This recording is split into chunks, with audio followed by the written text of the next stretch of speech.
Thank you.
That's one of America's first songs. Bomba was born out of the collision of cultures, settlers from across Europe, enslaved people from across Africa, indigenous people from across the Americas. It's Puerto Rican, but it wasn't only developed here. There's anthropological evidence that bomba was played on different plantations from New York down to Brazil. There's a statue in New Orleans in the Congo Square of a bombazo, though they use a different name. Everywhere that mix of humanity collided, a different version of bomba was born. Juba came here from Haiti. The rhythm is usually reserved for a very solemn song, but it's also used to cleanse the space. So we're going to start this presentation with Juba. And while you listen to it, take deep breaths. Cleanse your mind, cleanse your space, and make room for new ideas.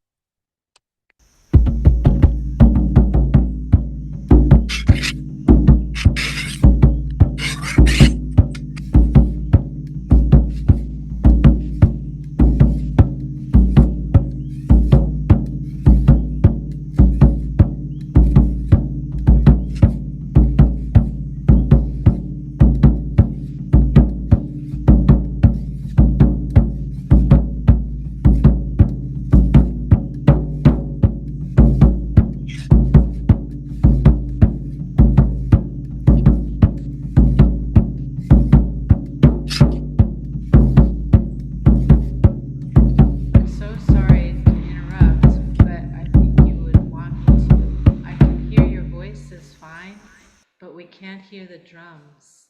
Okay. The drum needs to be closer. Okay. Can't hear the drum.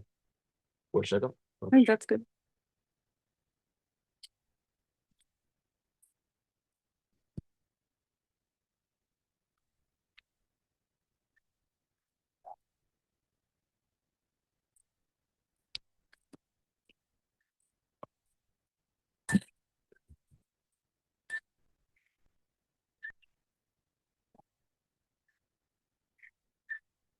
We're coming to you from Puerto Rico. Utuado, not Florida. Utuado, so named because it was a final holdout for the Taino people. All these hills in every direction used to be coffee, about yay high or as far as the eye could see. Utuado sent the world the best coffee back when our industry was world renowned. People came from across the world to live here, up in these mountains, to be a part of this famous industry. We also sent the world the best tobacco. Our tobacco in Puerto Rico often accompanied and sometimes replaced the Cuban grown leaf in Cuban cigars. Utuado has been at the center of the universe, at the center of the world for a couple centuries now. It's also been at the center of the country's independence movements, driving Puerto Rico's long-standing progressive tradition, where so much organizing that happened in the mountains literally trickled down to the rest of the island and then out throughout the Caribbean. Our town's artists and authors are world-renowned. Utuado got the first electricity. There's a river down here behind us, and it connects to a hydroelectric dam.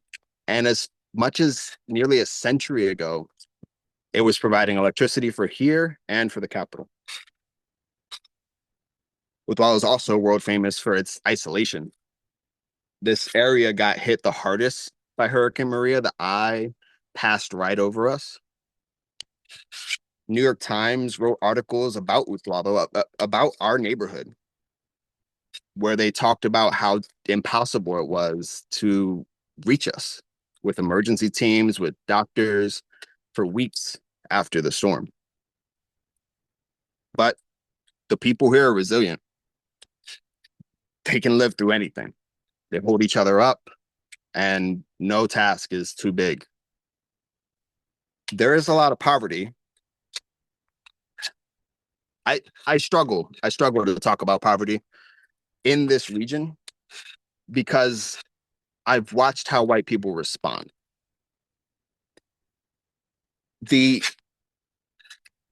mountains, this region, specifically Utuado, Jayuya, Las Marias, Adjuntas, especially Adjuntas, they're not only the poorest places in the United States, in Puerto Rico, but they're the poorest places in all of the American empire.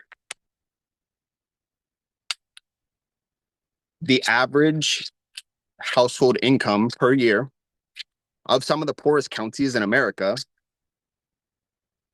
mostly in the South, a couple in South Dakota, the average is $25,000 per household per year. Those are the poorest regions in the continental US. In Adjuntas, it's 11. And the groceries are double, as is everything else. Good luck getting a car here. But that in itself is part of the reason for the poverty. The reason that I struggle to talk about it is not because I'm embarrassed. I'm not. It's because it's upsetting. It's infuriating, really, to watch people take in that information and immediately look for what is the problem that's inherent inside of us. Meaning, how did we do this to ourselves? Well, we didn't. We were robbed, and we continue to be robbed today. Colonialism is not just a historic fact. It's the mechanism that drives millions of people's lives, and it determines their quality of life. Colonialism is the reason that this area, the mountains, has no hospital. It's why our neighbors die in the back of vehicles. Colonialism, well, since the very dawn of eugenics, economics have been inappropriately linked to race. The problem with the conversation is that wealth equals value and supremacy, and poverty is the product of, proof of, even inferiority. The conversation stops, as it has to, because if it can be disproven, the mythological link between merit and success, well, then that leaves the privileged with no more sand to bury their heads in. Speaking of which, I'm very privileged in the context of where we live. We don't have much, but we're not struggling to survive. On the island directly west of here, millions of people are fenced in and starving to death. We navigate the world with American passports and American accents. I'm a cis man in a place that's very religious and very patriarchal. And I, unlike so many Puerto Ricans, had the privilege to come home. Context is everything. We all exist in our own unique spot on this complex geotemporal map. Alex wrote a curriculum about material studies that looks at their own practice and research through an anti-colonial lens, all to challenge what the art world normalizes, which I think is why it was stolen by a wealthy white man and claimed as his own, and why he gets all the funding, because he's the perfect person to strip out all the context that nobody wants to talk about. So here's Alex with all the context, sharing parts of the curriculum called No Such Thing as Trash.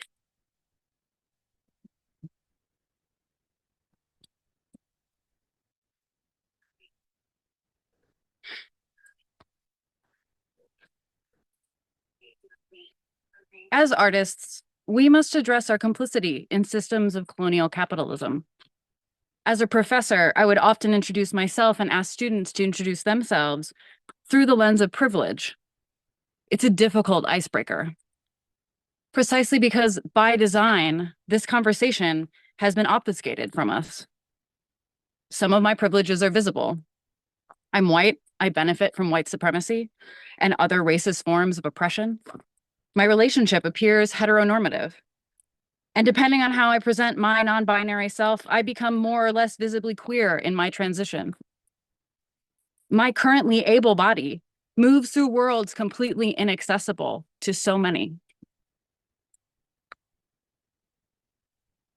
Some privilege is less visible. My biological family is wealthy, which made it possible for me to access education without the burden of student debt. In my opinion, not acknowledging your place in this scaffolding of privilege is artistic malpractice. I ask, why insist on pushing integrity out of the room? Today, I'm sharing texts and quotes which were included in the syllabus of the course I taught in Richmond, Virginia, called No Such Thing as Trash. I have repeatedly opened my courses with this quote by historian Howard Zinn. This quote comes from an interview on Democracy Now! With Amy Goodman, all the way back in 2005. Amy begins by asking, Howard Zinn, you called your autobiography, You Can't Be Neutral on a Moving Train. Why? Howard Zinn, quote, well, I stole it from myself. That is, I used to say that to my classes at the beginning of every class. I wanted to be honest with them about the fact that they were not entering into a class where the teacher would be neutral. It was not going to be a class where the teacher spent half a year or a year with the students, and they had no idea where the teacher stood on the important issues. This is not going to be a neutral class, I said. I don't believe in neutrality. I believe neutrality is impossible because the world is already moving in certain directions. Wars are going on. Children are starving. And to be neutral, to pretend to neutrality, to not take a stand in a situation like that, is to collaborate with whatever is going on, to allow it to happen. I did not want to be a collaborator with what was happening. I wanted to enter into history. I wanted to play a role. I wanted my students to play a role. I wanted us to intercede. I wanted my history to intercede and to take a stand on behalf of peace, on behalf of racial equality or gender equality. And so I wanted my students to know that right from the beginning, know that you can't be neutral on a moving train.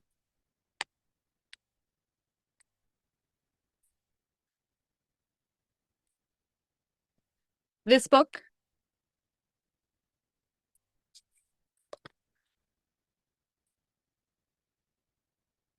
Pollution is Colonialism by Dr. Max Lieboweiern was the book we read in my material studies course. I especially like the beginning of the third chapter, titled An Anti-Colonial Pollution Science. Quote, every morning when I put on my lab coat, I have decisions to make. How will we do science today? How will we work against scientific premises that separate humans from nature, that envision natural relations as universal, and that assume access to indigenous land, especially when so much of our scientific training has primed us to reproduce these things? These are not theoretical questions. They are practical questions, questions of method and ethics, hyphenated because they are the same thing. Critique is important. For an argument about the necessary place of critique besides action, see Hale, activist research versus cultural critique. But critique can only take you so far when you are a practitioner trying to do work in a good way. In Molecular Feminisms, Debolina Roy, Diaspora Indian, see the introduction, footnote 10, for more on these designations.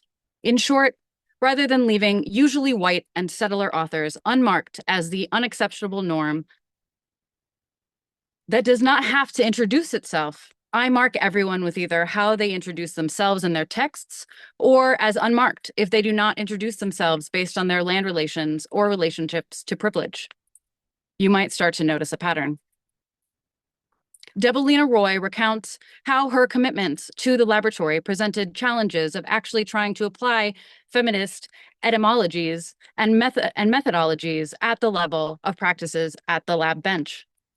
Roy chose to address some big questions that both feminist scientists and scientist feminists may have in common. How do we continue with science after the critiques of science? How do we work towards biology that we desire? How are we to encounter matter? How can we bring questions of context with us when we do encounter this matter?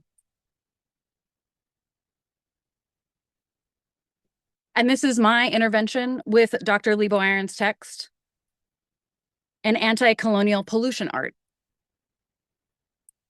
Every morning when I put on my lab coat, I have decisions to make. How will we do art today? How will we work against artistic premises that separate humans from nature, that envision natural resources relations as universal, and that assume access to indigenous land, especially when so much of our artistic training has primed us to reproduce these things? These are not theoretical questions. They are practical questions, questions of method and ethics, hyphenated because they are the same thing. Critique is important. For an argument about the necessary place of critique besides action, see Hale, activist research versus cultural critique. But critique can only take you so far when you are a practitioner trying to work in a good way. In Molecular Feminisms, Debolina Roy, Diaspora Indian, see the introduction, footnote 10, for more on these designations. In short, rather than leaving usually white settler authors unmarked as the unexceptionable norm that does not have to introduce itself, I mark everyone with either how they introduce themselves in their texts or as unmarked if they do not introduce themselves based on their land relations or relationships to privilege. You might start to notice a pattern. Debolina Roy recounts how her commitments to the laboratory presented challenges of actually trying to apply feminist etymologies and methodologies at the level of practices at the lab bench. Roy chose to address some big questions that both feminist artists and artist feminists may have in common. How do we continue with art after the critiques of art? How do we work toward an art making that we desire? How do we encounter matter? How do we bring questions of context with us when we do encounter this matter?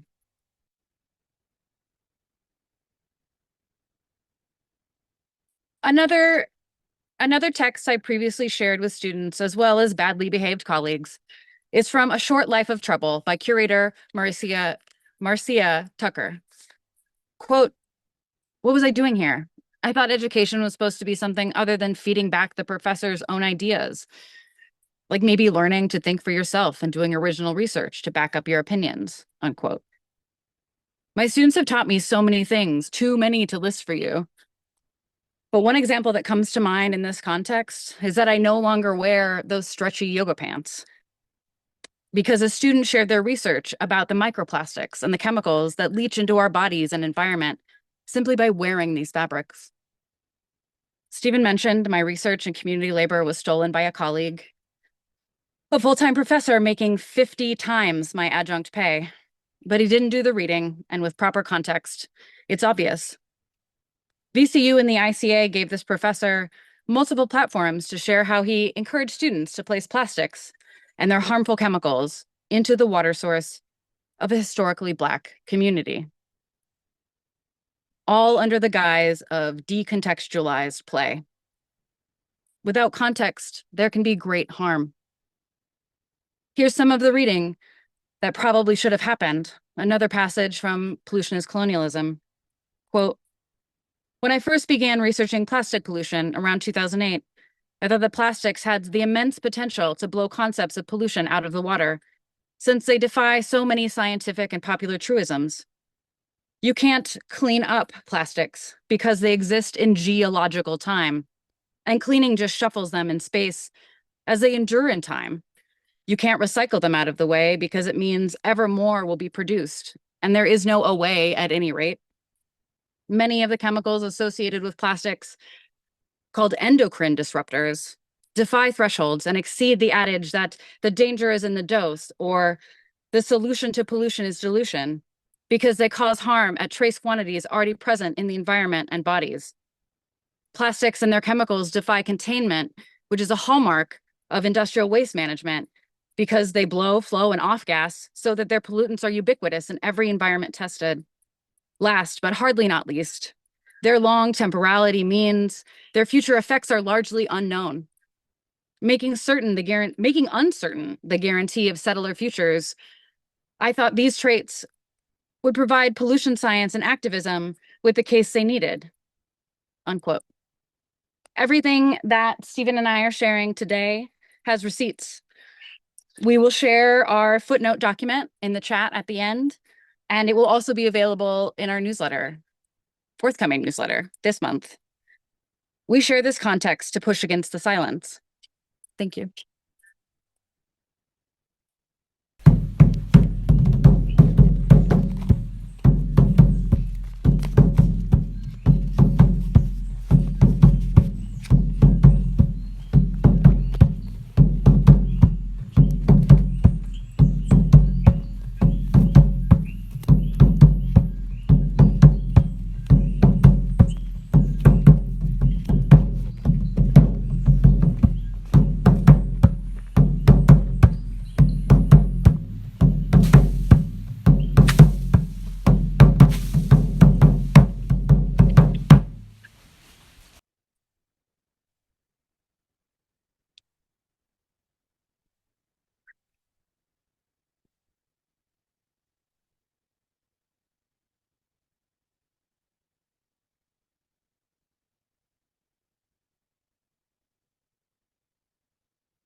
I have a responsibility, and the directions that I'm supposed to follow have been left behind for me to find. Sika, the rhythm that I was just playing, it's the most popular bomba rhythm. It's kind of come to stand in for all of bomba, even though that's pretty reductive. In fact, every single bomba rhythm holds in it a history, as if protected in amber for us to witness and study centuries later. The Sika substyle of Danwe is Spanish, deriving from the French word for Danish. In a single word, we can trace centuries of history, of conquest, because the artists, the historians, and the elders before us left us clues. Culture has a duty to serve the people. The US invaded all of these islands with gunboats and with soldiers, but in reality, it was always a joint corporate military venture. American CEOs came down to Puerto Rico to cosplay as governors. Domino Sugar Company kneecapped our famous coffee industry to meet sugar quotas. Tobacco ended up saving this region. As I said, these hills were hills of coffee. Well, they became hills of tobacco, and any small family that was able to make the switch was able to keep the family land. Urban centers grew up around the tobacco warehouses. And inside those warehouses, the workers listened to lectores. But the story of the lectores has been largely whitewashed, though there's, of course, a bit of truth. The common story is that factory workers, illiterate and bored, they would pool their money and pay a fellow worker, someone who could read, and that person would spend the entire workday reading the newspapers and some famous stories. It was mostly to make a monotonous job easier. But in reality, tobacco work is skilled labor. And the people who worked in the factories were more literate than the general population. Workers did pool their money to fund the lectora's salary, but the position was quickly professionalized, it even became a government position, and they brought in journalists, authors, even politicians. Lectores wrote their own stories, published articles, produced plays, wrote books, and founded their own newspapers. In Cuba, where the tradition began, the position became a salaried government job that still exists today. There's also electores in Dominican Republic still doing their very important job. And the lector tradition went anywhere that tobacco went. So that's here, that's Cuba, that's Dominican Republic, that's Spain, that's Mexico, that's Tampa, Florida, that's New York City. Privilege was inherent in the job. Lectores were usually white men who read to black and brown men and women and children. But the moral contract between the lector and the worker ensured that the literary diet that was being given to the workers was a healthy one. From Les Mis to Marx, the stories contextualize the life of the worker. Lectors led to revolts. Lectores were frequently banned. A direct line can be drawn from the lector tradition to the modern Puerto Rican independence movement. Here in Utuado, as I mentioned, the tobacco strikes, as the result of what the lector brought to their side of the table, led to strikes across sugar, across coffee, across truck drivers and taxi drivers, bakers, workers in textiles and construction. Our mountain town became a hotbed for union and independence organizing. Luisa Capetillo, a famous lectora and anarchist from Arecibo, who spent her career reading in Cuba, Puerto Rico, Florida, New York. She published essays from what she learned from doing that job. And she wrote, "Education is the foundation of happiness among people. Teach under the canopy of truth, slash open the veil of ignorance by showing the true light of progress, free from rites and dogmas. For ignorance is the cause of the greatest crimes and injustice." We have a very important job to do, us artists, writers, performers. Are we even using our privilege if we're not getting banned?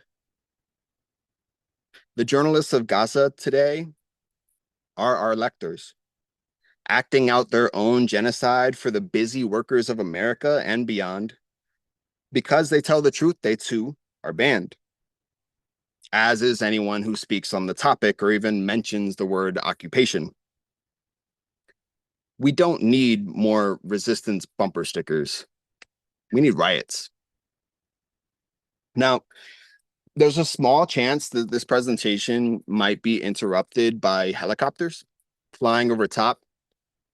For some time, they've been scanning the earth for minerals to mine. There's been some talk about reopening rather, the copper mines on the south side of town.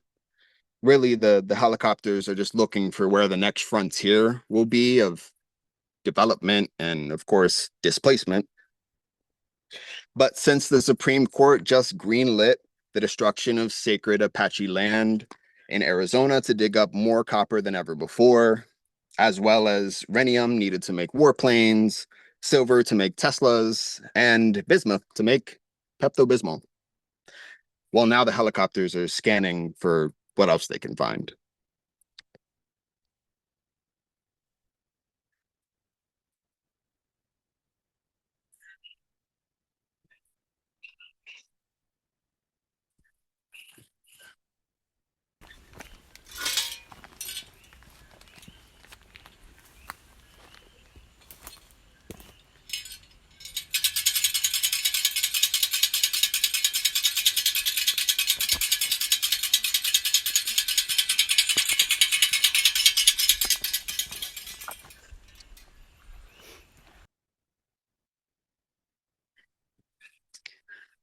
I use a lot of copper in my own practice. By utilizing existing materials, I can mitigate some of the negative effects of the metal industry on the planet. I'm inspired by work that prioritizes accessibility. My recycled copper flowers function outside of visual art and can be experienced even if you can't see them or hear them. When moving the flowers, sound mechanisms inside create reverberations that you can feel. This is a poem that I wrote about some of the experiences I've shared with you today.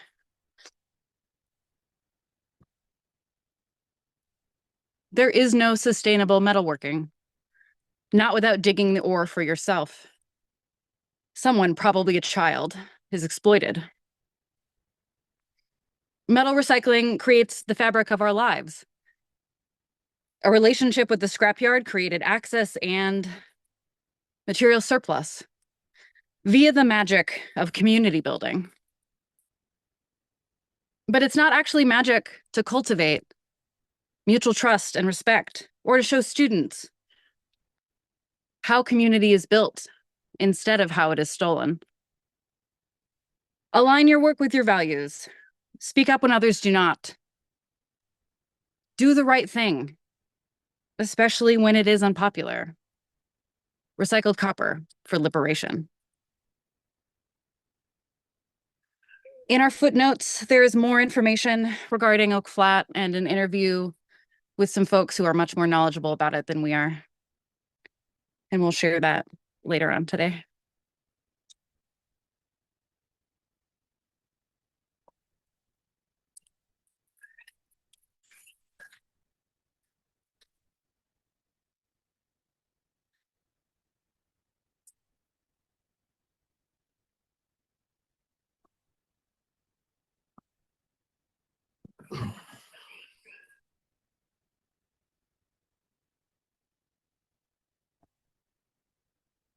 Holandés is a rhythm and bomba that reminds us that the canals of Amsterdam were funded with Caribbean bodies.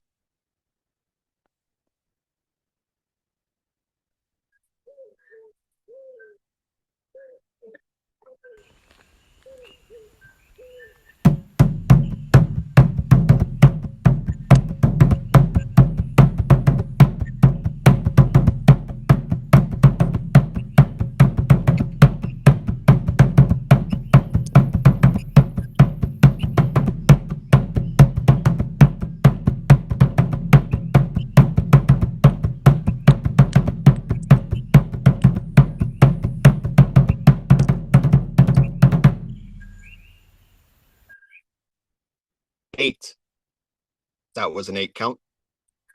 That was an 8 count of Hollandais because they ate They ate people.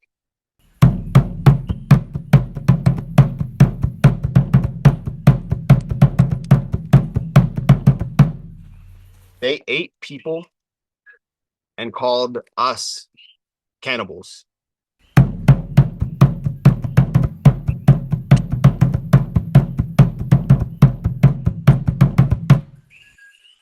They ate people and called us cannibals.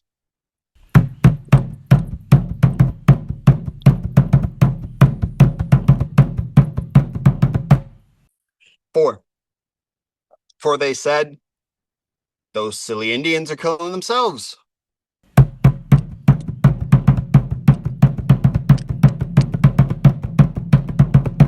For 1492.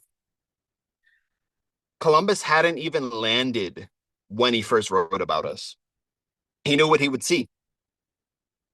Monsters with one eye, people with dog noses, cannibals. The Queen made a decree that anyone who accepted their new nation, their new overlords, their new gods, the good Indians, well, they would be accepted as royal subjects in Her Majesty's service. On the other hand, those who rebelled, the bad Indians, the cannibals, who have engaged continuously in making war against those good Indians, who capture them in order to eat them as they do in fact. The cannibals never wished to hear the men of the church nor receive them. Rather, they defended themselves against the priests with their weapons, and they resisted them so that priests could neither land nor stay on the said islands where the cannibals live. For I have been informed that the better to serve God, and for the sake of peace and security of the people who live on the island and are in my service, the said cannibals should be punished for the crimes they have committed against my subjects. Tainos and Caribs and Tainos, the difference was never about race. It was always about resistance. They had a plan. Kill the man. They had a plan. Divide the people in two and make one the victim of the other. Kill the cannibal. Save the man.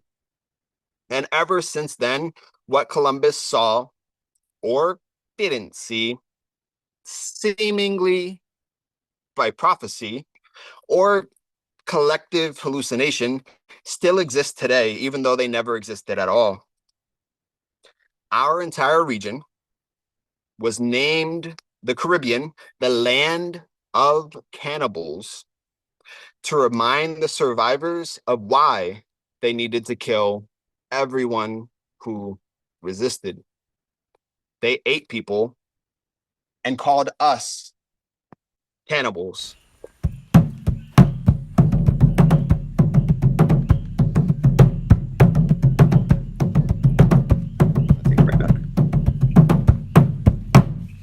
Ate.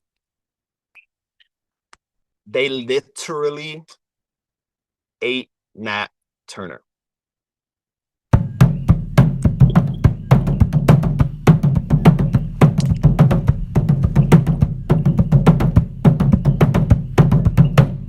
They literally ate Nat Turner, a man of exactly my age who lived nearby the place that I grew up.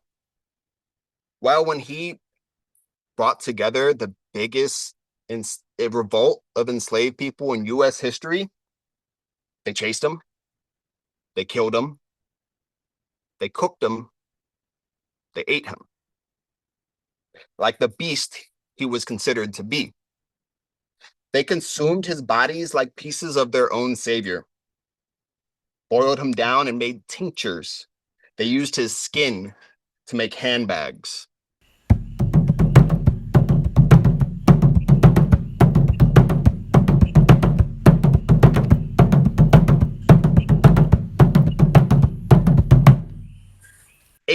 1804, the year the cannibals got loose.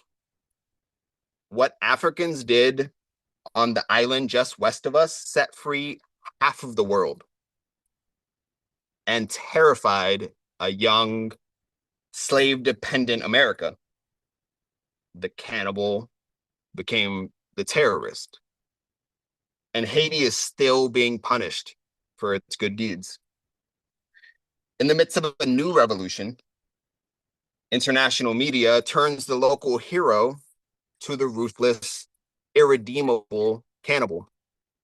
You may know him as barbecue. No matter the blockade that keeps food out, the border wall that keeps people in, the coup after coup after coup at the hands of the French, the Americans, the Canadians, it is still the Haitians who are blamed for killing themselves. Cannibal is terrorist. By royal decree, every cannibal must be eaten, and every terrorist must be terrorized. Palestinians are human animals, they say. Hamas is a bunch of cannibals, they say. They wear civilians as human shields, they say. But every accusation is an admission, and Israel hosts the world's largest skin bank, which Palestinians contribute to without their knowledge or consent.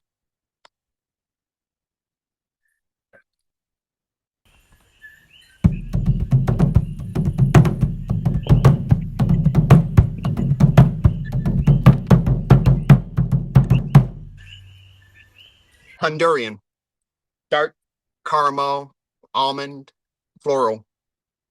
Costa Rican, medium dark, pear, chocolate, washed. Ethiopian, unwashed, medium, milk chocolate, honey nut Cheerios, plum, fair trade. Brazilian, medium, roasted peanut, cocoa powder. Mexican, blackberry, honey, lemon. Javanese, grapefruit, pear, cocoa, wet hulled. Peruvian, medium dark, decaf, organic. What makes a morning latte is not just historical conquer, it is current, ongoing, and promised. Because the coffee industry is dependent on very, very cheap labor, destructively cheap labor. And it is royal decree that every cannibal must be eaten.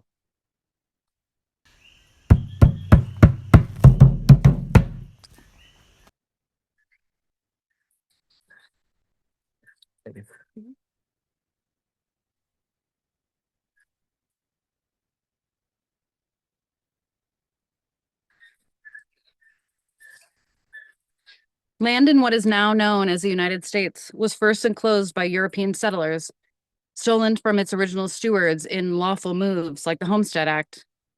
This is how my own family came to take land and to farm in Nebraska. Growing up, I would accompany my grandfather on his farm. He let me ride in the combine as I harvested corn and soybeans. As I got older, I worked in the industry, creating seed corn through a laborious process known as detasseling. Papa moved to dry land, no-till farming, before it became popularized, and won awards for his conservation efforts. But even in this context, I knew his style of commodity farming wasn't for me. Ultimately, it exploits workers and poisons the planet. But I also understood that he didn't choose this. This is because our diets are shaped more by corporate contracts and foreign sanctions than by the abundance around us. As was the case for the 7 or 8 generations of settler farmers I come from. Stephen and my decision to farm in the ways that we do is influenced by these experiences. Our nearest neighbors farm like my grandpa, growing commodity crops, but instead of corn and soybeans, it's coffee and bananas and citrus. But just like my grandpa, they didn't choose to be stuck in an endless loop of pesticides and fertilizer. Corporate contracts and foreign sanctions chose it for them. But this does not bring our neighbors and us into conflict. Just as I disagreed with my grandfather, I also respected his wisdom. Our neighbors possess such incredible wisdom that is completely lost on those in ideological loops. Who am I talking about? Folks in buzzword echo chambers of permaculture, agroecology, organic, sustainable, blah, blah, blah. Those who turn their noses up at our neighbors and at my grandfather. They choose to ignore the wisdom because they refuse to acknowledge the context that has entrapped our elders.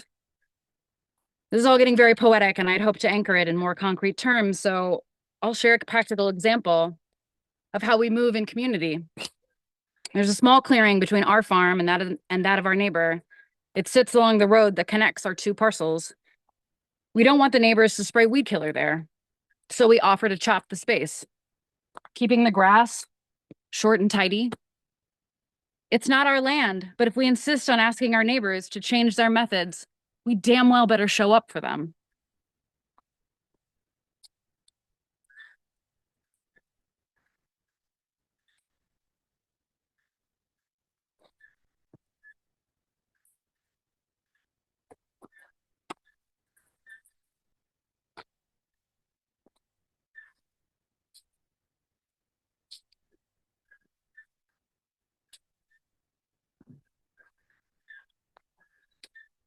This will be a 16 count of seis corridos.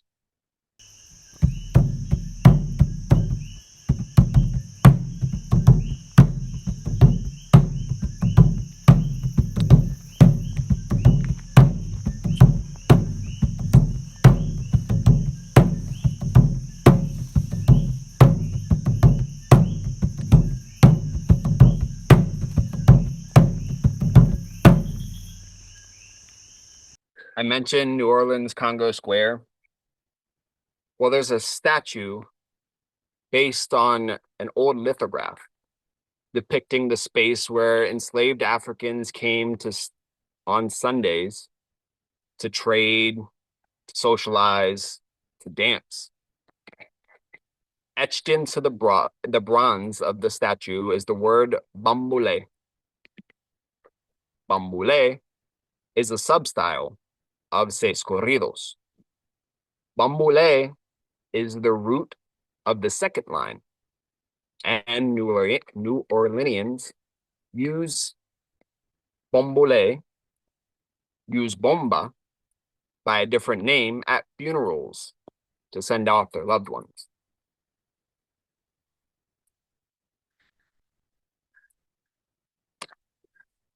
We met more than 10 years ago while we were both finishing fine arts degrees, an MFA and a BFA, at what is considered the best public art university in the country. But I can tell you from years working for the dean that reputation has more to do with marketing than academic integrity. We were drawn together as the only two willing to have tough conversations, insisting on making art at the service to more than ourselves. One late night, while I was working alone in the dark room, I found what turned out to be a master key. And from that point forward, Alex and I would spend our afternoons on the roof, sharing short joints and long conversations.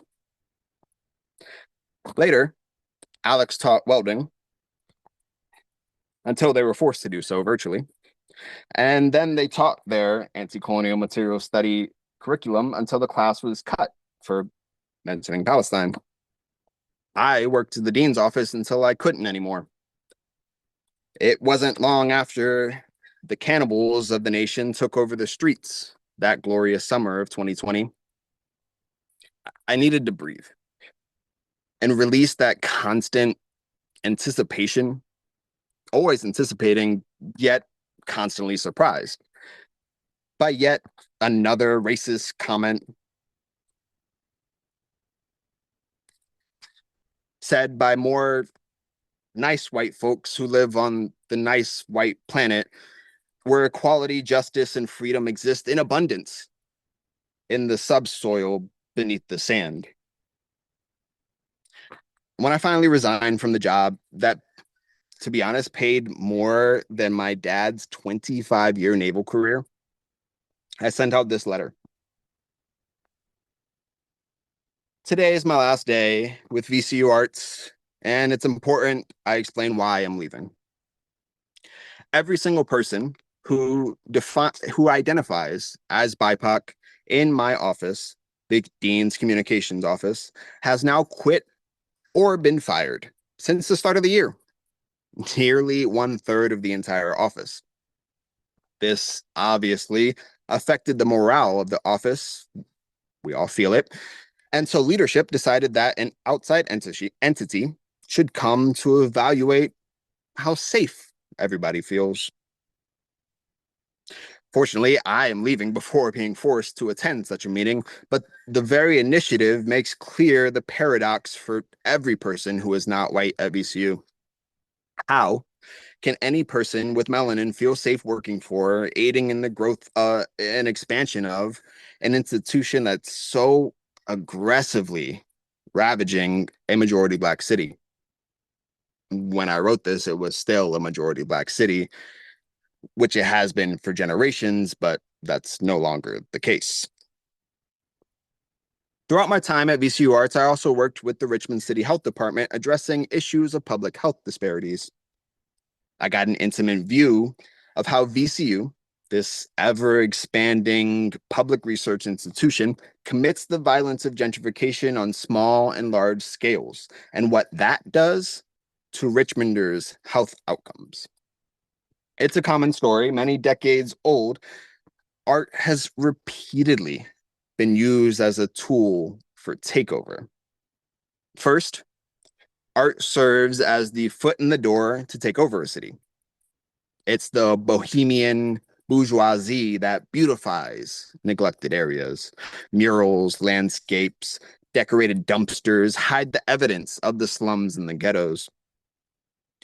Then the donor class brings in a cultural conscience, the important art, which erases the original plunder altogether. White galleries and institutions feature Black artists in February, or use brown and Black children as grant fodder. And once an artist colony is established, like in all colonies, state violence does the rest. On November 13th, 2020, a few weeks before writing this letter, a Black man known by friends as KC was found dead outside of the Pollock building. KC was a familiar face. He could be seen sitting on the Harrison Street bus bench almost daily, listening to music students practicing in the park. On his last day on Earth, it rained heavily before the temperature dropped to below freezing. Because KC spent the last months of his life houseless, people automatically assumed that he must have overdosed, as in he must have killed himself. However, the evidence clearly suggests that KC froze to death, laying on the ground outside of an empty, heated VCU building closed for Thanksgiving break.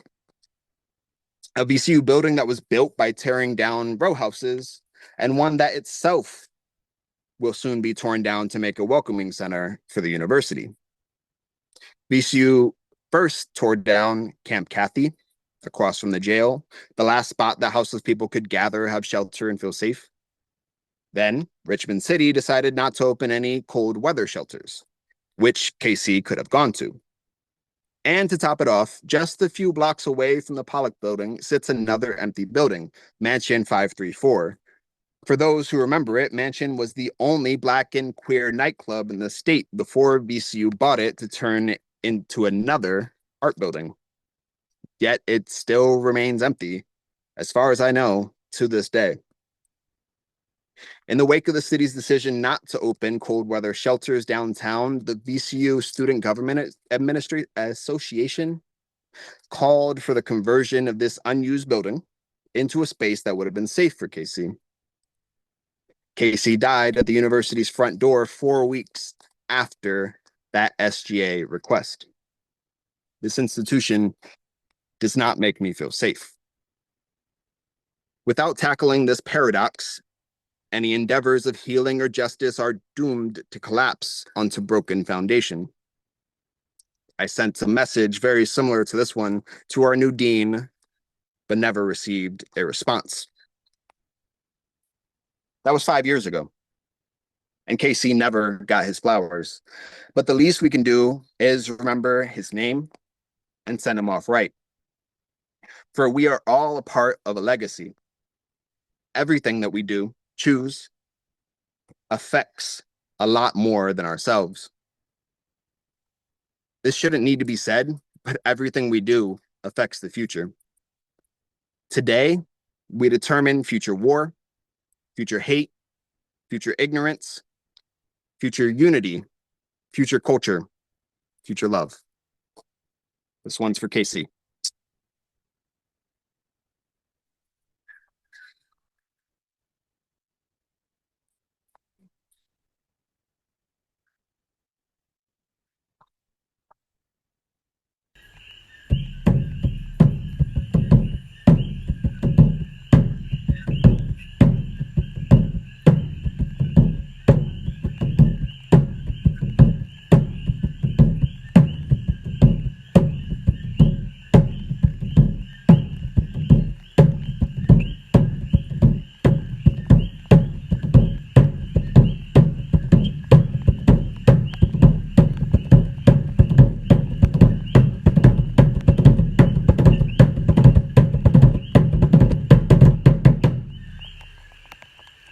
Thank you.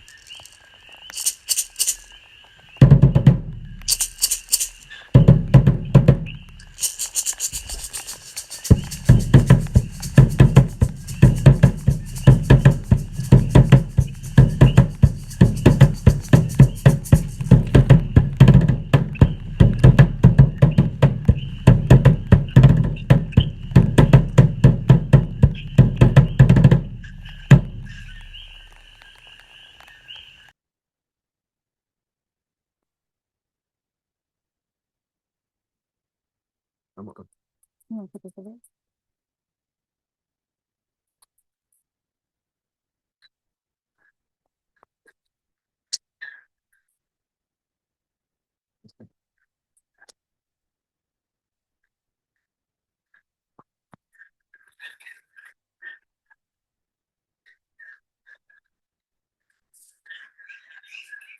Is anybody in the gallery still there?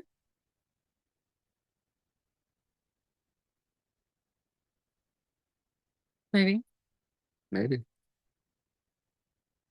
Did we get banned?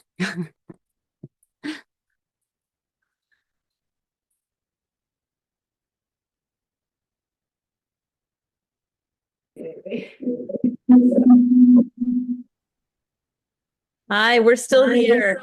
Great. Let's make you.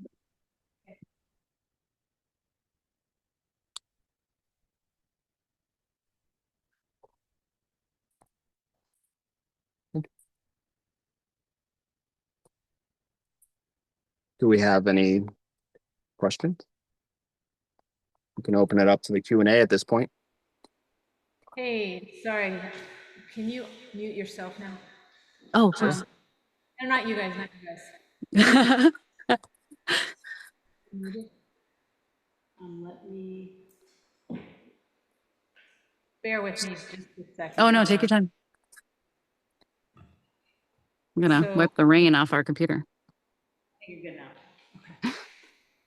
Okay. We had to midstream switch hosts with hopes that what happened? Oh. I think they might have accidentally hung up. They hung up? No, we're here. Okay. Just kidding. We're here. We were just trying to. It says we can't start video.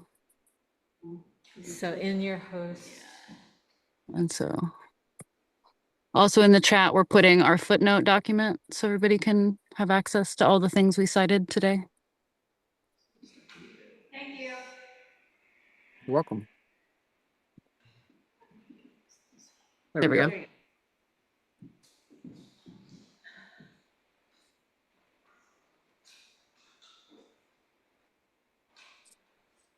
Sorry, Okay, I won't go into why that happened, but it's boring and it was a desperate attempt to make the sound better over here, but hi. Hi. Thank you. We do have a bunch of questions for you all that we've shared with all of the other specialists. And so I'm going to ask Aiden, who is the person who brought you to us, to come up and co-host this part of the program. I don't know if you've even seen these, but just ask your own questions. Yes, yes. And I have the like list. I have a big, huge list. I don't know where to look. Um, okay, okay. I like this one. Do you have any personal routines or rituals you use to prepare for your work, mentally, physically, or emotionally? You want to take this one? I would say play a little bit every day because that really starts to weave it in with our lives. It starts to bridge that separation between artists and art, and it starts to become your everything. And it's only when that daily practice, that daily research, that daily trying to figure out something new, a different way, a better way to do it, that like things start to click. And then I start to figure out myself in this arc. So that's been really helpful for me. Is just a little bit every day, not intending to master a certain rhythm, but intending to take it in as part of myself. You may have noticed that I was also sharpening the machete before I used it, and that's also a part of all of this, is like the boring maintenance that's inherent in everything that we have to do on the farm, is you got to prepare the machete before you can use it. And so we wanted to include part of that in what we were doing today. I like the boring maintenance though, because that's the love. Like all the little things you do to like set up, to prepare, to share, like that is the love. I love that. Those are both really good rituals to do. Like to take care of the things you have and to feel music in your body. Like those are beautiful things that I think are forever things. Like those are not going away. Right. This is less of a question, but more of like a comment, a commendation even. But I like how the talk you guys gave, the poems, everything that you shared. Is it unrealistic to call it a performance? It was a performance. That's what we're calling it. Is like it centers the people that are not centered, like ever. And I think like a lot of times when we think about the future, at least a lot of people when they think about the future, they're like, oh, what's going to happen to, this city in the continental United States, or what's going to happen here, or like, look at what's happening here, blah, blah, blah. But it's like, those are not we're like, the people here are going to feel it last. I mean, of course, everybody's already feeling it, but I just like that you guys focused on the people who do not get the love. That was very special to me, what you said. That brings up something for me. There's a book noted in the footnotes called Todo Caliban. It means all cannibal. And I think of it based on like what you just said, made me think of it because it's written, it centers around Shakespeare's last big piece, The Tempest, which one of the most important characters is Caliban, which is an anagram for cannibal. And so Shakespeare was writing about the Caribbean cannibal European dynamic, though he was writing it from the side that you were just talking about that people were mostly concerned with. And so Todo Caliban is not only flipping it, not only trying to see the story from the viewpoint of Caliban, but actually noting the entire history of Latinos self-identifying as Caliban on purpose to say we reject the normal story. So that's especially I believe it's also published in English, but what we've linked is the original Spanish version. I love that. It sounds like a great book. It's really good. I didn't know that Shakespeare even wrote anything like that. Like, Right? I've read Othello, but I mean, that's like the most non-European I've read from him. Okay, this question I think you've shared an answer to already, but nothing wrong with asking. But what aspect of your work would you like to see become second nature for future generations? Like you were saying, both of you, how like, you know, the playing and the taking care, like they're just the things you have to do. It's like second nature now. Like, are there specific things other than those, or those in more detail that you want to, you know, exist after you? We talk about this in relation to even like our own future family. There's like the things we want to model for little people, and like not even like biological family. We want to at some point create some sort of like a community center in the community, because there's nothing for young people after school. There's no sports, there's no art, there's no even a place to go sit on the internet and do your homework. And so just modeling the little bit of art every day, the little bit of drawing every day, the little bit of work every day, the little bit of taking care of your body every day, and just trying to find a balance to it that like it's hard to do it for ourselves. It's way easier to think about projecting it for like other people, like taking care of little people. It's way more motivating to be like, all right, if we practice this, maybe we'll get in the habit of it before this or before X or Y or whatever. And I am brought to, so there's a West African tradition in America of basically leaving clues, which is what I talked about in Bomba, but it exists in architecture. It exists in so many bedrocks. Like just when you walk around America, there are so many, I want to call them hidden messages, but they're not hidden. They're there for people to see. And so it's when you start to ask how, why were the seeds braided into the hair of the people that were taken from Africa? It was to benefit someone that we will never meet.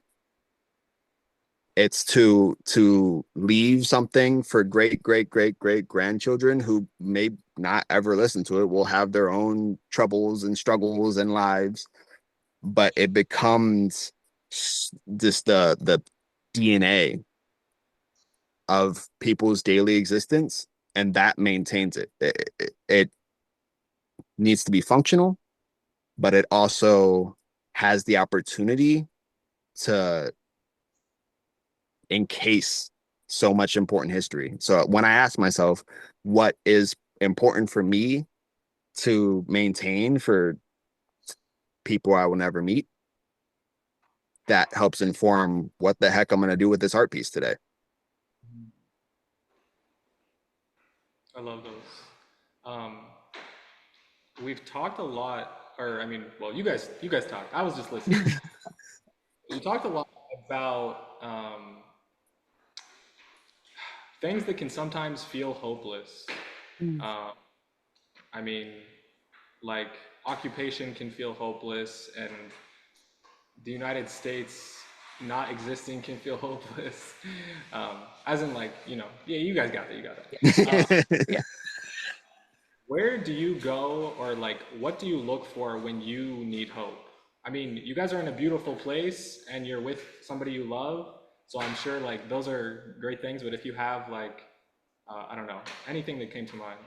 Yeah. So somebody who was in the audience earlier is someone that I look to for hope. And it seems like maybe they had to run, but Laura Shiha and Stephen Shiha are two teachers, writers, practitioners who I really look to. Recently, they've talked a lot about having militant clarity, keeping militant clarity, keeping the reality in focus, not letting propaganda, not letting so many of the things that are inherent in living in our society today get in the way, make things fuzzy, like distract from what's actually going on. And so that wasn't in the footnotes, but maybe we can add it to our newsletter, because like Laura and Stephen are two people that I regularly look to for like, what the fuck? And so I wish she was still here so I could shout her out. But I also, I feel like what maybe gives me those moments of the least hope is the abundance of misinformation. Just not talking about only in 2025, but really, you know, threaded through American history classes. And so the only hope I can figure in response to that is how you tell the truth right in front of people's face to the point they can't deny it. Because my concern is that it's gonna get easier and easier to deny it. And then we lost everything. Yeah. Yeah. Those are good answers. If I was like a real Q&A-er, I'd be like, nice, guys. You are a real Q&A. You are. But I like it. I think if I'm trying to like process these things as we're asking, so that I'm like, but it seems like, Alex, to you, what gives you hope is like, well, I mean, I'm sure there's overlap, but what you said was, it's like your community and the people who are keeping it real with you, like they're giving you hope. Yeah. And Steven, you're feeling like the truth gives you hope. Like, is that almost fair? I mean, that's a little bit simple. That's a little bit simple. I would say it's the truth, but I'd also say the truth is that we all survived. Hopeless things have been in our DNA for so long, and we're here.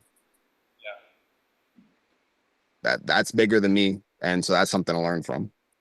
And I feel like it's a Venn diagram where we both sort of exist somewhere in the overlap on our best days, you know. Is there, for both of you, or whoever wants to answer, is there an object, functional or symbolic, that you associate with what you do?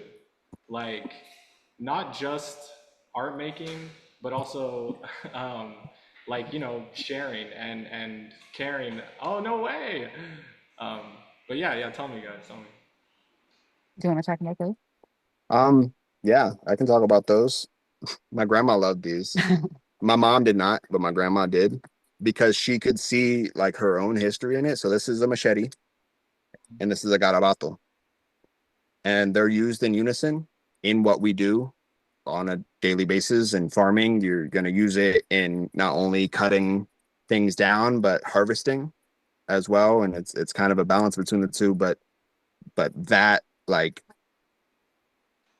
we don't use combines, we don't use tractors, we barely use any type of machinery at all. And it has been a long journey to use these tools to make an abundance. But on the other side of it, when you can look around and see all the abundance and know that this tool is never going to break down, we have a solid foundation. And so it's kind of been discovering the things that we can rely on, the simpler, the better. And then from there, you're like, oh, sky's the limit. Like we can do anything. And so in the zines that we sent to the gallery, in the guava zine, it talks about how to make a garabato. So you can actually see like what the hell we're talking about. It's basically just a stick that we use for like harvesting and cleaning up. But a stick harvested in a very specific way from a Exactly. very specific tree that actually links the Caribbean to the Middle East. Whoa. Yeah, and Africa. Yeah. I think something that I um, appreciate, I'm trying to think of like how to word this correctly. I guess I appreciate the interconnectedness of everything, even if the interconnectedness can come from negativity, because it's like what builds us all today, and like in 1,000 years, like what we're looking at, it's still gonna be like, no matter what happened, it's like the culmination of things is what is like so beautiful, and it's never gonna be like the separation or like the hierarchies or anything like that. I had a question, but let me ask. Yeah, anybody got a question? I want to adapt. Can you all hear me? It's kind of echoey. So if you could come towards the camera, that would help.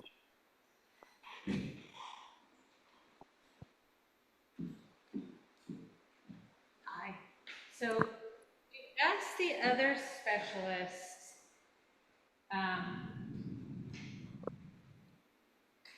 if there's an example of a time in their work when love wasn't soft but fierce. And I feel like you all bring the fierceness, and so I want to question and say, can you share an example of a time when love in your work was soft or tender, soft and tender? Does it matter what work in particular? Can we just think of a soft time? Absolutely. I've been working for 15 years on a long-term photographic project.